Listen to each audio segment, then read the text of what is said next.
ഏറ്റവും പുതിയ വാർത്തയിലേക്ക് JNU വിദ്യാർത്ഥി നേതാവ് കനയ്യകുമാറിന് നേരെ വധശ്രമം. മുംബൈ പൂനെ വിമാനത്തിൽ വെച്ചാണ് വധശ്രമം ഉണ്ടായത്. അക്രമിയെ സുരക്ഷാ ഉദ്യോഗസ്ഥർ കസ്റ്റഡിയിലെടുത്തു. വിവരങ്ങളുമായി മനു ശങ്കരൻ ഞങ്ങളുടെ പ്രതിനിധി ചേരുകയാണ്. മനു, ആസൂത്രിതമായ നീക്കമായിരുന്നു അത്? എന്തൊക്കെയാണ് ഏറ്റവും പുതിയ വിവരങ്ങൾ? ഒപ്പം കനയ്യകുമാർ എങ്ങോട്ടേക്ക് പോവുകയായിരുന്നു? മറ്റു വിശദാംശങ്ങളിലേക്ക്. ജിംഷാദ്, തീർത്തും ആസൂത്രിതമായ ഒരു ആക്രമണമായിരുന്നു കന്നയ്ക്ക് നേരെ നടന്നത്. മുംബൈയിൽ നിന്ന് പൂനെയിലേക്ക് ഉള്ള വിമാനത്തിൽ യാത്രയ്ക്കെത്തിയ കന്നയ്ക്ക് നേരെയായിരുന്നു ആക്രമണം നടന്നത്.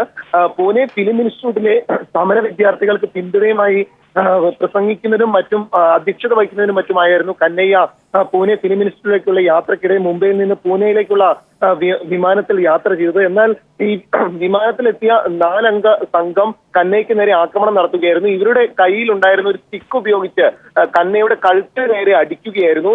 തുടർന്ന് കന്നയുടെ ഒപ്പം ഉണ്ടായിരുന്ന സഹപാഠികളാണ് ഇവരെ തടഞ്ഞത്. 3 അംഗ സംഘമായിരുന്നു ഇവർക്ക് നേരെ ആക്രമണം നടത്തിയത്. തുടർന്ന് ഈ സഹപാഠികൾ തന്നെ വച്ചതിനെ തുടർന്ന് സുരക്ഷാ ഉദ്യോഗസ്ഥരെത്തി ഇവരെ പിടികൂടുകയായിരുന്നു. തുടർന്ന് മുംബൈ പോലീസ് മുമ്പാകെ ഇവരെ കൈമാറുകയും ചെയ്തിട്ടുണ്ട്. നിലവിൽ ഇവർ ബജ്രംഗി ദൾ പ്രവർത്തകർ തന്നെയാണ് എന്നാണ് പ്രാഥമികമായി അറിയുന്നത്. എന്നാൽ നമ്മളടക്കം മുംബൈ പോലീസുമായി ബന്ധപ്പെട്ടിരുന്നു. എന്നാൽ ഇവർ ആരാണ് എന്നത് സംബന്ധിച്ചൊരു വ്യക്തമായ നിലപാട് ഇതുവരെ പോലീസ് വ്യക്തമാക്കിയിട്ടില്ല. പ്രാഥമികമായി ആ പ്രദേശത്തെ മാധ്യമങ്ങളടക്കം വ്യക്തമാക്കിയ വിവരം അനുസരിച്ചിട്ടാണെങ്കിൽ ഇവർ ബജ്രംഗി ദൾ പ്രവർത്തകർ ആണ് എന്ന് തന്നെയാണ് അറിയുന്നത്. നേരത്തെ നാഗ്പൂരിൽ വെച്ചും കഴിഞ്ഞ ആഴ്ച ഇത്തരത്തിൽ കന്നയ്ക്ക് നേരെ ഷൂസേറും മറ്റും RSS പ്രവർത്തകർ നടത്തിയിരുന്നു. ഇത്തരത്തിൽ വലിയ രീതിയിലുള്ള ഭീഷണികളാണ് കന്നയ്ക്ക് നേരെ നിലനിന്നിരുന്നത്. ഈ ഒരു സാഹചര്യത്തിൽ സ്ഥലത്തെ ഡൽഹിയിൽ തന്നെ അസിസ്റ്റന്റ് കമ്മീഷണറുടെ കീഴിലുള്ള സുരക്ഷാ നേതൃത്വം അറിയിച്ചതിന് ശേഷം മാത്രമേ ദില്ലിക്ക് പുറത്തേക്കും ഒപ്പം JNUവിന് പുറത്തേക്ക് പോലും കന്നയ്യ പോകാവൂ എന്നൊരു നിർദ്ദേശമുണ്ടായിരുന്നു. ഇതനുസരിച്ച് അസിസ്റ്റന്റ് കമ്മീഷണറെ അടക്കം ബോധിപ്പിച്ചതിന് ശേഷവും വേണ്ട രീതിയിൽ സുരക്ഷ ഒരുക്കിയിട്ടുണ്ട് എന്ന് അത് തന്നെയാണ് മനു ശങ്കരൻ. അത് തന്നെയാണ്, അതായത് കോടതി വളപ്പിലിട്ട് സംഘപരിവാർ അനുകൂലികളായ അഭിഭാഷകർ തല്ലുന്നു, ഒപ്പം സംഘപരിവാർ ഭീഷണി കനയ്യകുമാറിന് നേരെ ഉണ്ട്. ഈ സാഹചര്യങ്ങളൊക്കെ നാഗ്പൂരിൽ അത് കണ്ടതാണ്. ഇത്തരത്തിൽ പൂനെ ഇൻസ്റ്റിറ്റ്യൂട്ട് പോലെ സമരമുഖരിതമായ ഒരു സ്ഥലത്തേക്ക് കനയ്യകുമാർ സ്വാഭാവികമായി പോകുമ്പോൾ സുരക്ഷ ഒരുക്കേണ്ടത് അധികൃതരുടെ ബാധ്യതയല്ലേ? അവിടെ വീഴ്ച സംഭവിച്ചു. ഒപ്പം കനയ്യകുമാറിന്റെ അവസ്ഥ ഇപ്പോൾ എന്ത്? 2 കാര്യങ്ങളെക്കുറിച്ചും മനു ശങ്കരൻ. തീർച്ചയായും അജിംഷാദ്, കാരണം പൂനെ ഫിലിം ഇൻസ്റ്റിറ്റ്യൂട്ടിൽ കന്നയുടെ യാത്രയ്ക്ക് മുമ്പായും ഇത്തരത്തിലൊരു ഭീഷണി ഉണ്ടായിരുന്നു എന്നാണ് ഫിലിം ഇൻസ്റ്റിറ്റ്യൂട്ടിലെ വിദ്യാർത്ഥികളുമായി ബന്ധപ്പെട്ടപ്പോൾ അറിയുന്നത്. ഫിലിം ഇൻസ്റ്റിറ്റ്യൂട്ടിലെ വിദ്യാർത്ഥികൾ ഈ ഗജേന്ദ്ര ചൗഹാനെയും മറ്റു വലിയ രീതിയിലുള്ള രാഷ്ട്രീയ നിയമനങ്ങൾക്കെതിരെയുള്ള സമരം തുടരുകയാണ്. ഇതിൽ പിന്തുണ പ്രഖ്യാപിച്ചും ഈ വിദ്യാർത്ഥികളെ അഭിസംബോധന ചെയ്ത് സംസാരിക്കുന്നതിനും മറ്റുമായാണ് കന്നയ്യ തിരിച്ചിരുന്നത്. ഈ പൂനെ ഫിലിം ഇൻസ്റ്റിറ്റ്യൂട്ടിൽ എത്തിയാൽ സമരത്തിൽ പങ്കെടുത്താൽ പോലും കന്നയ്ക്ക് നേരെ ആക്രമണം നടത്തുന്ന രീതിയിൽ വലിയ രീതിയിലുള്ള ഒരു ആസൂത്രിത നീക്കം ഇൻസ്റ്റിറ്റ്യൂട്ടിൽ ഉണ്ടായിരുന്നു എന്ന് വിദ്യാർത്ഥികൾ തന്നെ അറിയിച്ചിട്ടുണ്ട്. ഇതിന് പിന്നാലെയാണ് ഇപ്പോൾ ഈ കന്നയ്യ വിമാനത്തിൽ വെച്ച് തന്നെ ആക്രമിക്കപ്പെടുന്നത്. ഈ ഒരു സ്റ്റിക്ക് ഉപയോഗിച്ച് കന്നയ്യയുടെ കഴുത്തിന് അടിക്കുകയായിരുന്നു എന്നാണ് പ്രാദേശിക മാധ്യമങ്ങളടക്കം വ്യക്തമാക്കിയിട്ടുള്ളത്. നിലവിൽ ഇവർ ബജ്രംഗി ദൾ പ്രവർത്തകരാണെന്നും അറിയിച്ചിട്ടുണ്ട്. എന്നാൽ പോലീസുമായി ബന്ധപ്പെട്ടപ്പോൾ ഇത് ആരാണ് എന്ന് വ്യക്തമാക്കുന്നതിന് പോലീസ് തയ്യാറായിട്ടില്ല എന്നതും ശ്രദ്ധേയമാണ്. നിലവിൽ ഇപ്പോൾ ഈ 3 അംഗ ആക്രമികളും മുംബൈ പോലീസിന്റെ കസ്റ്റഡിയിലാണ് എന്നാണ് അറിയുന്നത്. അതായത് മനു ശങ്കരൻ, അതായത് ഫ്ലൈറ്റിനുള്ളിൽ വെച്ചാണ് സംഭവം നടന്നതെങ്കിൽ അത്തരത്തിലൊരു സ്റ്റിക്ക് ഉള്ളിലേക്ക് കൊണ്ടുപോകാനാകില്ല. അങ്ങനെയാണെങ്കിൽ ആസൂത്രിതമായ നീക്കമാണ്. ആ ഒരൊറ്റ കാര്യം മതി. ആസൂത്രിതമായി സംഘപരിവാർ ശക്തികൾ കൊല്ലാൻ ശ്രമിച്ചതാണ് കനയ്യകുമാറിനെ എന്ന് വരുത്താൻ, അല്ലെങ്കിൽ ബോധ്യമാകാൻ. തീർച്ചയായും അജിംഷാദ്, ഇതിനിടയിൽ ഇവർ ചില മുദ്രാവാക്യങ്ങളും മറ്റും വിളിച്ചുകൊണ്ടാണ് കന്നയ്ക്ക് നേരെ ആക്രമണം നടത്തിയത് എന്നാണ് അറിയുന്നത്. ഈ രാജ്യദ്രോഹിയെ നമ്മൾ ഇവിടെ നിർത്തരുത് എന്നും മറ്റും ആക്രോശിച്ചുകൊണ്ടായിരുന്നു കന്നയ്ക്ക് നേരെ ആക്രമണം നടത്തിയത് എന്നാണ് ദൃക്സാക്ഷികളുടെ മൊഴി ഇപ്പോൾ ലഭിച്ചിരിക്കുന്നത്. നിലവിൽ ഈ വിദ്യാർത്ഥികൾ തന്നെയാണ് കന്നയ്ക്ക് സുരക്ഷ ഒരുക്കിയത്. 3 വിദ്യാർത്ഥികൾ, JNUവിലെ തന്നെ 3 വിദ്യാർത്ഥികൾ കന്നയ്ക്കൊപ്പം ഫിലിം ഇൻസ്റ്റിറ്റ്യൂട്ടിലേക്ക് യാത്ര ചെയ്യുന്നുണ്ടായിരുന്നു. ഇവരായിരുന്നു കന്നയ്ക്ക് തുടർന്ന് സുരക്ഷ ഒരുക്കിയതും ഈ ആക്രമണകാരികളിൽ നിന്ന് കൂടുതൽ ആക്രമണത്തിൽ നിന്ന് സംരക്ഷിക്കപ്പെടുകയും ചെയ്തിരുന്നത്. തീർച്ചയായും മനു ശങ്കരൻ, ഇപ്പോൾ നമ്മോടൊപ്പം കനയ്യകുമാറിന്റെ സഹപാഠിയും ആയ മുഹസിൻ, പട്ടാമ്പിയിലെ LDF സ്ഥാനാർത്ഥി കൂടിയാണ് അദ്ദേഹം. മുഹസിൻ നമ്മോടൊപ്പം ചേരുന്നുണ്ട്. മുഹസിൻ, കേൾക്കാമല്ലോ? മുഹസിൻ, കേൾക്കാമല്ലോ? അതായത് കനയ്യകുമാറിനെതിരെ വധശ്രമം ഉണ്ടായിരിക്കുന്നു. അതായത് ഫ്ലൈറ്റിൽ വെച്ച മുംബൈ പൂനെ ഫ്ലൈറ്റിൽ വെച്ചാണ് വധശ്രമം ഉണ്ടായത്. ഒരു സ്റ്റിക്ക് ഉപയോഗിച്ച് കനയ്യകുമാറിന്റെ കഴുത്തിലേക്ക് ആഞ്ഞടിക്കുകയും മുദ്രാവാക്യം വിളിക്കുകയുമാണ് ചെയ്തത് സംഘപരിവാർ അനുകൂല ശക്തികൾ. അങ്ങനെയാണെങ്കിൽ ആസൂത്രിതമായ നീക്കമാണോ കനയ്യക്കെതിരെ നടന്നത്? എന്ത് കരുതുന്നു? സുരക്ഷയിൽ വീഴ്ച പറ്റിയോ? മുഹസിൻ, മുഹസിൻ കേൾക്കാമോ? കേൾക്കാം. അവസാനം പറഞ്ഞത് കേട്ടില്ല. തീർച്ചയായും താങ്കൾ പ്രചരണത്തിനിടയിലാണ് എന്നറിയാം. എങ്കിൽ പോലും അതായത് കനയ്യകുമാറിന് നേരെ അത്തരത്തിലൊരു വധശ്രമം ഉണ്ടായിരിക്കുന്നു. അങ്ങനെയാണെങ്കിൽ പൂനെയിൽ ഒരുപക്ഷെ കേന്ദ്ര സർക്കാരിനെതിരെ സമരം നടക്കുകയാണ് പൂനെ ഇൻസ്റ്റിറ്റ്യൂട്ടിൽ. ആ സമരത്തിലേക്ക് പങ്കെടുക്കാനായിട്ടാണ് കനയ്യകുമാർ പോയത്. ഫ്ലൈറ്റിൽ വെച്ച് അത്തരത്തിൽ സ്റ്റിക്ക് ഉപയോഗിച്ച് ബജ്രംഗ് ദൾ പ്രവർത്തകർ അടിക്കുകയായിരുന്നു കനയ്യകുമാറിന്റെ കഴുത്തിന്. സുരക്ഷാ വീഴ്ചയുണ്ടോ, ബോധപൂർവമായ അടിച്ചമർത്തൽ സംഘപരിവാറിന്റെ ഭാഗത്ത് നിന്ന് തുടരുന്നു എന്നതിന്റെ ഏറ്റവും ഒടുവിലത്തെ ഉദാഹരണമാണോ? എന്തൊക്കെയാണ് ഇതിനകത്ത് മുഹസിൻ നിരീക്ഷിക്കുന്നത്? ഇന്ത്യയിൽ ഫാസിസം വരുന്നു എന്നുള്ളത് അതിന്റെ വളരെ വ്യക്തമായ തെളിവാണത്. കാരണം ഈ ഫ്ലൈറ്റിലൊക്കെ തന്നെ വേണ്ട രീതിയിൽ ചെക്കിംഗ് ഒക്കെ ചെയ്തിട്ടാണ് ആളുകൾ പറഞ്ഞേക്കുന്നത്. സെക്യൂരിറ്റി ഇത്ര വീഴ്ച വരുത്തി എന്നുണ്ടെങ്കിൽ അത് വീഴ്ചയായിരിക്കാൻ സാധ്യതയില്ല. തീർച്ചയായിട്ടും അത് വളരെ പ്ലാൻഡ് ആയിട്ടുള്ളൊരു ശ്രമമാണ്, വധശ്രമമാണ്. ഇത് കനയ്യകുമാറിന് മാത്രമല്ല, ചിന്തിക്കുന്ന ആളുകൾക്ക്, എഴുത്തുകാർക്ക്, അതുപോലെ തന്നെ ശാസ്ത്രജ്ഞന്മാർക്ക്, അതുപോലെ തുടങ്ങിയിട്ടുള്ള എല്ലാവർക്കും, പ്രതിപക്ഷ പ്രവർത്തകർക്ക്, വിദ്യാർത്ഥികൾക്ക് നേരെയൊക്കെ തന്നെ വളരെയേറെ അക്രമങ്ങൾ നടക്കുന്നുണ്ട്. ഇതിന് ഭരണകൂടത്തിന്റെ സപ്പോർട്ട് കൂടി ലഭിക്കുന്നു എന്നുള്ളതാണ്. അതാണ് ആ ഫാസിസം ഇന്ത്യയിൽ സംജാതമായി എന്നുള്ളതിന് ഏറ്റവും വലിയ തെളിവാണ് ഇതിന് ഫ്ലൈറ്റിൽ വെച്ച് കനയ്യകുമാർ. അതായത് പൻസാരെയും കൽബുർഗിയെയും ഒക്കെ ചെയ്തതുപോലെ കനയ്യകുമാറിനെയും ഒതുക്കി തീർക്കാനായ ശ്രമം സംഘപരിവാർ ശക്തികൾ കേന്ദ്ര സർക്കാരിന്റെ പിന്തുണയോടെ ചെയ്യുന്നു. അങ്ങനെ തന്നെ ഈ സംഭവത്തെ കാണണം. നിരീക്ഷിച്ചത് സംഘപരിവാർ ശക്തികൾക്ക് ഒരിക്കലും തന്നെ ആശയപരമായിട്ട് നേരിടാൻ കഴിയില്ല എന്നതിന്റെ ഏറ്റവും വലിയ തെളിവാണ് അതുപോലത്തരം പൻസാരയും കൽബുർഗിയും ഒക്കെ നമ്മെ വിട്ടുപിരിഞ്ഞത്, അവരെയൊക്കെ കൊലപ്പെടുത്തിയത്. അതുപോലെ തന്നെ വ്യത്യസ്താഭിപ്രായങ്ങളെയും അതുപോലെ തന്നെ അവകാശങ്ങൾക്ക് സമരം ചെയ്യുന്നവരൊക്കെ അടിച്ചമർത്തുന്നത് സംഘപരിവാറിന്റെ മർദ്ദന മുറയാണ്. ആശയപരമായിട്ട് നേരിടാൻ കഴിയാത്തത് കൊണ്ടാണ് ഇത്തരം ആക്രമിച്ച് ഇല്ലാണ്ടയാക്കാൻ നോക്കുന്നത്. അതായത് ഭരണകൂട ഭീകരതയ്ക്കെതിരെ അല്ലെങ്കിൽ വ്യക്തി സ്വാതന്ത്ര്യത്തിന് വേണ്ടി ഇന്ത്യയിൽ നിലനിൽക്കുന്ന ഭരണഘടനയുടെ പൂർണ്ണ സാക്ഷാത്കാരത്തിന് വേണ്ടി സർവകലാശാലകളിലൊക്കെ നടക്കുന്ന സമരങ്ങളെ ക്രോഡീകരിക്കുന്ന ഒരു വലിയ മുന്നേറ്റത്തിന് കൂടി JNUവിലെ വിദ്യാർത്ഥികൾ സാക്ഷികളാകുന്നു അല്ലെങ്കിൽ പ്രവർത്തിക്കുന്നു. അവർ അതിൻ്റെ മുൻനിരയിലേക്ക് വരുന്നു. ഇതുകൂടി അവർ ഭയപ്പെടുന്നു. കനയ്യകുമാർ പൂനെയിലെ ഇൻസ്റ്റിറ്റ്യൂട്ടിലേക്ക് സമരത്തിൽ പങ്കെടുക്കാനായി പോകുന്ന ഘട്ടത്തിൽ കൂടിയാണ് ഇത്തരത്തിൽ ആക്രമണം ഉണ്ടായതെന്ന് ഇത് പ്രത്യേകം ശ്രദ്ധിക്കേണ്ടതാണോ മുഹസിൻ? തീർച്ചയായിട്ടും നിങ്ങൾ ഈ പറയുന്ന സാധാരണക്കാരന്റെ ശബ്ദമാകുക എന്ന് കൂടി അതിൽ ചേർത്ത് വായിക്കേണ്ടതുണ്ട്. കാരണം കനയ്യകുമാർ എന്ന് പറയുന്നത് പാവപ്പെട്ട കർഷകന്റെ കുടുംബമാണ്. അതുപോലെ തന്നെ പാവപ്പെട്ട ശബ്ദമാണ്. സാധാരണക്കാരായ വിദ്യാർത്ഥികൾ പഠിക്കുന്ന ക്യാമ്പസുകളിൽ സ്കോളർഷിപ്പുകൾ നിർത്തലാക്കിയതിന്റെ പേരിൽ വലിയ സമരങ്ങൾ നടന്നു. ആ സമരത്തിന്റെ ഭാഗമാണ്. രോഹിത് വെമുലയെ പോലെയുള്ളവരുടെ കൂടെയുള്ള ആളുകളാണ്. അവർക്ക് നീതി ലഭിക്കാൻ വേണ്ടിയുള്ള സമരമാണ്. അങ്ങനെ ഒരുപാട് സമരങ്ങളുടെ ആകത്തുകയാണ് ഇന്ന് കാണുന്ന ആന്റി ഫാസിസ്റ്റ് സമരത്തിന്റെ മൊത്തം കാര്യങ്ങൾ.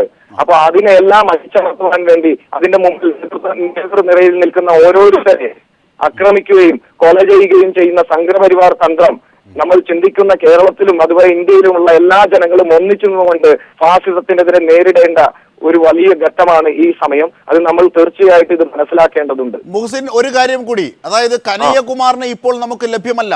കനയ്യകുമാറിന്റെ നാവായി സഹപ്രവർത്തകനായ കനയ്യകുമാറിന് വേണ്ടി ഇപ്പോൾ സംഭവിച്ച ഈ സംഭവം ഒരുപക്ഷെ വധിക്കാനായി ബജ്രംഗ് ദൾ പ്രവർത്തകർ നടത്തിയ ശ്രമം, ഇതിനെതിരെ എന്ത് വാക്കുകളാണ് മുഹസിൻ ഇപ്പോൾ പറയാനുള്ളത് പീപ്പിൾ ടിവിയിലൂടെ? ഒരൊറ്റ വാക്കേ പറയാനുള്ളൂ. വധശ്രമത്തിലൂടെയോ അല്ലെങ്കിൽ വധത്തിലൂടെയോ ഒന്നും തന്നെ ജനങ്ങളുടെ ശബ്ദം, സാധാരണക്കാരന്റെ ശബ്ദം, ഇടതുപക്ഷത്തിന്റെ ശബ്ദം, പുരോഗമനവാദികളുടെ ശബ്ദം ഒരിക്കലും നിലയ്ക്കില്ല. അത് നിർത്താൻ ആർക്കും കഴിയില്ല. അത് തുടർന്നുകൊണ്ടിരിക്കും. തീർച്ചയായും വളരെ നന്ദി മുഹസിൻ, ഈ ഘട്ടത്തിൽ ഞങ്ങളോട് പ്രതികരിച്ചതിന്. തീർച്ചയായും ആനി രാജ കൂടി നമ്മോടൊപ്പം ചേരുകയാണ്. ശ്രീമതി ആനി രാജ, ഇത്തരത്തിലൊരു സംഭവം കനയ്യകുമാറിനെ പോലെ ഇന്ത്യ മുഴുവൻ ശ്രദ്ധിക്കപ്പെട്ട ഒരു വ്യക്തിക്ക് നേരെ, ഒരു വിദ്യാർത്ഥിക്ക് നേരെ, ഒരു വിദ്യാർത്ഥി നേതാവിന് നേരെ ഉണ്ടാകുന്നു. അതും പൂർണ്ണമായും സുരക്ഷയ്ക്കുള്ളിൽ പോകുന്ന ഫ്ലൈറ്റിനുള്ളിൽ വെച്ച്. അവിടെ പോലും കനയ്യകുമാർ സുരക്ഷിതനല്ല എങ്കിൽ വിരൽ ചൂണ്ടേണ്ടത് ആർക്കു നേരെ? തീർച്ചയായിട്ടും ഇത് സൂചിപ്പിക്കുന്നത് കനയ്യകുമാർ ഉയർത്തിപ്പിടിക്കുന്ന ചില ആശയങ്ങളുണ്ട്, ചില ഐഡിയോളജി ഉണ്ട്.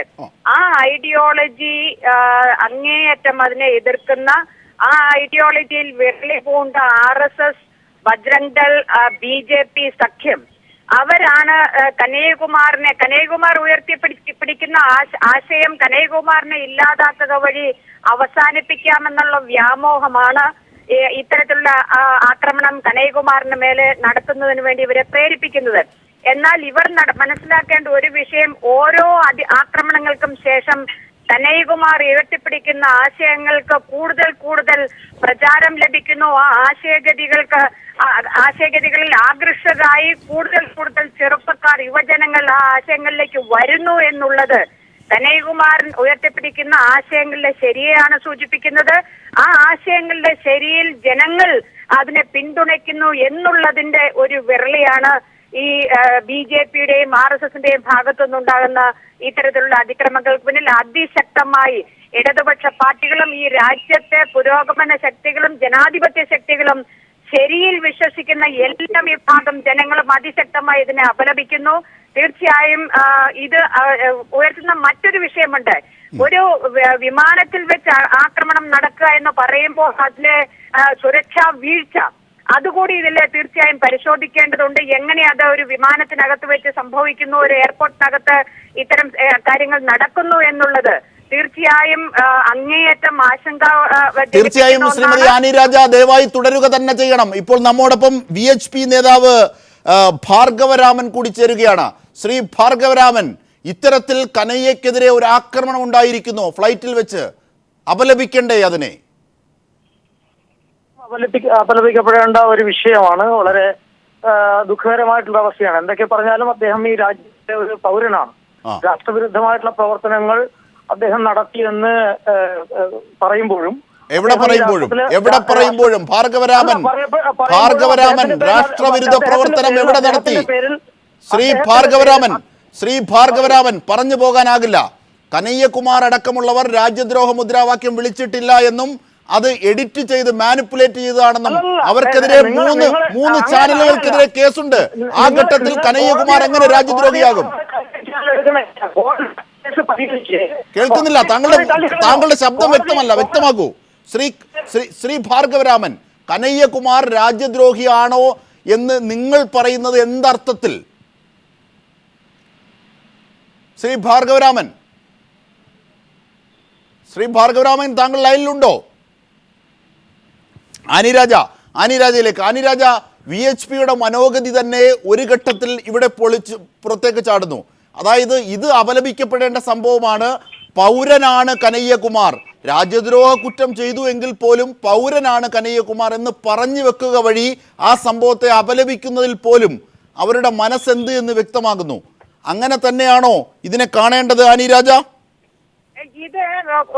ഇതിനു മുന്നേ നടന്നിട്ടുള്ള പല സംഭവങ്ങളുടെയും ഇത്തരത്തിലുള്ള ആക്രമണ ശ്രമങ്ങളുടെയും ഒക്കെ ഭാഗമായി അതിനോട് ചേർത്ത് വെച്ച് വേണം ഇതിനെ വായിക്കുന്നതിന് വേണ്ടി. ജവഹർലാൽ നെഹ്റു സർവകലാശാലയിൽ ഇത്തരം ഒരു വിഷയമുണ്ടാകുകയും അത് രാജ്യത്ത് നല്ല ലോകത്താകമാനം ചർച്ച ചെയ്യപ്പെടുകയും വിശ്വവിഖ്യാതരായ പല പ്രമുഖരും അതിനെ അപലപിക്കുകയും ഒക്കെ ചെയ്യുമ്പോഴും അങ്ങേയറ്റം കുറ്റകരമായ മൗനം പാലിച്ച ഒരേ ഒരാൾ നമ്മുടെ രാജ്യത്തിന്റെ പ്രധാനമന്ത്രി ശ്രീ നരേന്ദ്രമോദിയാണ്. ഈ കനയ്യകുമാറിനെതിരായും വിദ്യാർത്ഥികൾക്കെതിരായും ഇത്തരത്തിലുള്ള വളരെ ശക്തമായ അതിക്രമങ്ങൾ വരുമ്പോൾ അതിനെയെല്ലാം നിശബ്ദതയോടെ പിന്തുണയ്ക്കുന്ന സമീപനമാണ് ഈ BJPയുടെ പ്രധാനമന്ത്രിയും BJP നേതൃത്വവും. തീർച്ചയായും BJPയുടെ വക്താവ് നമ്മോടൊപ്പമുണ്ട്. ആനിരാജ, BJPയുടെ വക്താവ് നമ്മോടൊപ്പമുണ്ട്, ശ്രീ JR പത്മകുമാർ. കേൾക്കാമെങ്കിൽ കനയ്യകുമാറിന് എതിരെ ഫ്ലൈറ്റിനുള്ളിൽ വെച്ച് വധശ്രമം ഉണ്ടായിരിക്കുന്നു. വധിക്കാൻ ശ്രമിച്ചവർ സംഘ് പരിവാർ അനുകൂല മുദ്രാവാക്യവും മുഴക്കി. എങ്ങനെ കാണണം ഇതിനെ? അപലപിക്കണമോ? ഇതൊക്കെ ഒരു പ്രചരണത്തിന്റെ ഭാഗമല്ലേ? പ്രചരണത്തിന്റെ ഭാഗമായിട്ട് ഫ്ലൈറ്റിനുള്ളിൽ വെച്ച് അടിച്ച ആളുടെ CISF എടുത്തു. അല്ല, ആരെങ്കിലും റെയിൽവേ സ്റ്റേഷനിൽ വെച്ച് അടിക്കുകയോ ഫ്ലൈറ്റ് വെച്ച് ആരെങ്കിലും അടികൂടി കൂടുകയോ ഇതൊക്കെ സംഘപരിവാർ അജണ്ട വരുത്തി തീർക്കേണ്ട ചിലരുടെ ആവശ്യമാണ്. ഞങ്ങൾ ചോദിക്കുന്നത് അതൊന്നുമല്ലല്ലോ. ഈ എന്തുകൊണ്ട് ഈ ദേശദ്രോഹ പ്രവർത്തനം നടത്തുന്ന ആളുകൾക്ക് ഈ ഇങ്ങനെയുള്ള പാർട്ടികൾ എവിടെ ദേശദ്രോഹ പ്രവർത്തനം നടത്തി ശ്രീ ജി ആർ പത്മകുമാർ ഉണ്ടാകുന്നു? അതാണ് ശ്രീ പത്മകുമാർ അല്ല അതിനകത്ത് ക്ലാരിറ്റി ഇല്ല ശ്രീ പത്മകുമാർ. അതായത് എവിടെ ദേശദ്രോഹ പ്രവർത്തനം നടത്തി? കനയ്യകുമാർ അത്തരത്തിൽ ഒരു ദേശദ്രോഹ മുദ്രാവാക്യവും വിളിച്ചിട്ടില്ല എന്നും അത്തരത്തിൽ വിളിച്ചു എന്നത് മാനിപ്പുലേറ്റ് ചെയ്ത എഡിറ്റഡ് വീഡിയോ ആണെന്നും കോടതി കണ്ടെത്തിയിരിക്കുന്നു. 3 ചാനലിനെതിരെ ഇന്നലെ കേസെടുത്തു. ശ്രീ ജി ആർ പത്മകുമാർ 3 ചാനലിനെതിരെ കേസെടുത്തു. ഈ സാഹചര്യത്തിൽ നിങ്ങൾ ഏത് രാജ്യത്തിന്റെ ദ്രോഹത്തെ സംബന്ധിച്ചാണ് പറയുന്നത്? അത് കഴിഞ്ഞിട്ട് നാട്ടുകാരെ ഉപദേശിക്കാൻ പോയാൽ മതി. എന്താണ് ആനി രാജയുടെ മകൾ എങ്ങനെയാണ് അറസ്റ്റ്? തീർച്ചയായും ആനി രാജ താങ്കളുടെ മകള് ആനി രാജ ഒരു സംശയം വേണ്ട. അവിടെ ക്യാമ്പസിനകത്ത് ദേശദ്രോഹ മുദ്രാവാക്യം വിളിച്ചുവെന്ന് പറയുന്ന ആളുകളെ പോലീസിനെ ഉപയോഗപ്പെടുത്തിക്കൊണ്ട് ഇടതുപക്ഷ ഈ അറസ്റ്റ് ചെയ്ത ആളുകൾക്ക് ജാമ്യം കൊടുത്ത സമയത്ത് പിന്നോക്കക്കാരിയായ ഒരു ജഡ്ജി നടത്തിയിട്ടുള്ള ജഡ്ജ്മെന്റിന്റെ പരാമർശങ്ങൾ നിങ്ങളോട് പരിശോധിച്ചു നോക്കൂ. അപ്പം മനസ്സിലാകും എന്താണ് അവിടെ നടന്നതെന്ന്. ശ്രീ ആനി രാജ ജെ ആർ പത്മകുമാറിന്റെ വാദങ്ങൾ കേട്ടുവോ?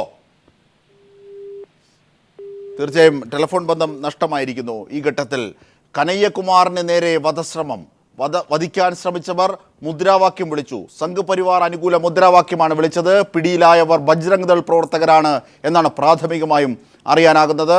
തീർച്ചയായും ഇവർക്ക് നേരെ കേസെടുത്തിട്ടുണ്ട് CISF. ഒപ്പം ഫ്ലൈറ്റിനുള്ളിൽ വെച്ചാണ് കനയ്യകുമാറിന് നേരെ വധശ്രമം ഉണ്ടായത് എന്നതും ശ്രദ്ധിക്കപ്പെടേണ്ട കാര്യമാണ്. ചർച്ചയിൽ പങ്കെടുത്തത് ആനി രാജ, മുഹ്സിൻ, JR പത്മകുമാർ.